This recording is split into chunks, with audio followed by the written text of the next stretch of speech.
New York Jets at Dallas Cowboys. Are the Dallas Cowboys the best team in football? Well, I'd say Yes. me, absolutely. Yeah, Like, if you're telling me right now, so many reasons. they are. They are. Yeah, not much to talk about. I mean, like giving the ball to Breece Hall 4 times when Rodgers is out, like Zach Wilson is not going to drive this offense. Breece also had 0 catches.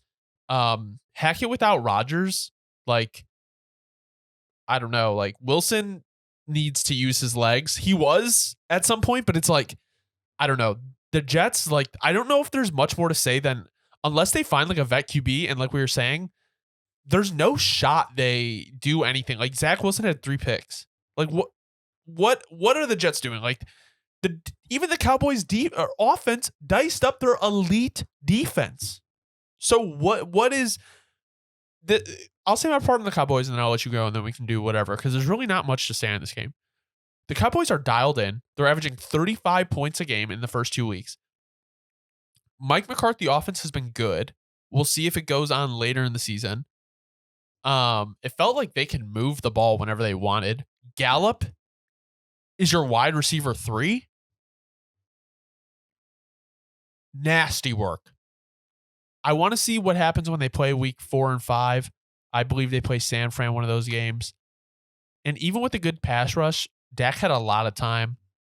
The D work, the O-line's doing work.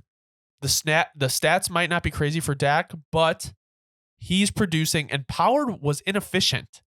He only ran for 2.9 yards a carry, but this offense was so nuts. They only allowed 1 sack. Micah Parsons, animal. CD went off. My only gripe with the Cowboys is I would like to see them have a better running back too, but we said Deuce Vaughn is still developing. So No, that's the thing. No, absolutely. Yeah, and again, I'm with you. There's not a ton to say in this one because this is one of those games where we know where both these teams stand, right? I mean, I'll get the Jets over with quickly just because you already said basically everything. But yeah, Nathaniel Hackett, this was a failure class. This was one of his toughest games ever for sure. yeah, You just can't do that to Zach.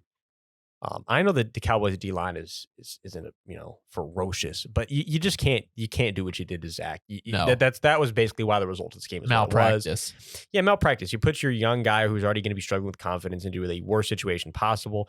Go figured. He tossed him into some shell coverage, which is exactly what happened. Couple, they weren't good reads, but again, it's what's going to happen. He's trying to take a shot. He's trying to get the game. He's trying to get things going when there's nothing going, and that's exactly what's going to happen. It's just there's just another way to put it. The little slant to Garrett Wilson was the highlight of the game. I mean, other than that, this was just a game that Jets fans are going to want to forget about. Rightfully so. And then on the Cowboys side of things, it's like, yeah, this is the team that we should see in the NFC Championship on one side. I don't know who the other is going to be yet, but this is definitely one of.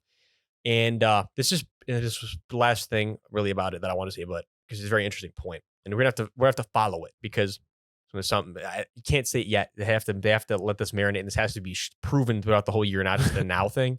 And they almost have to go all the way for this to be merit. But it's very interesting because the question is going to be like, if the Cowboys can go all the way with this defensive unit, again, it's very far fetched. So lots of things have to happen. But it's like, would this be Dan Quinn's? Would this be a better defense than he had with the Legion of Boom?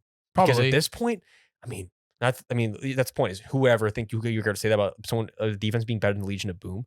But it's like, yo, hold on a minute. This defense right here is actually just star-studded and just absolutely ballistic. So it's like, if anything, too, I think the point is more than anything, not. And I'm like, I'm just having more fun with that. But let's just go back to the serious side of things. It's like Dan Quinn is a defensive genius, and Dan Quinn is he puts together electric defensive units, and that's exactly what we're witnessing here.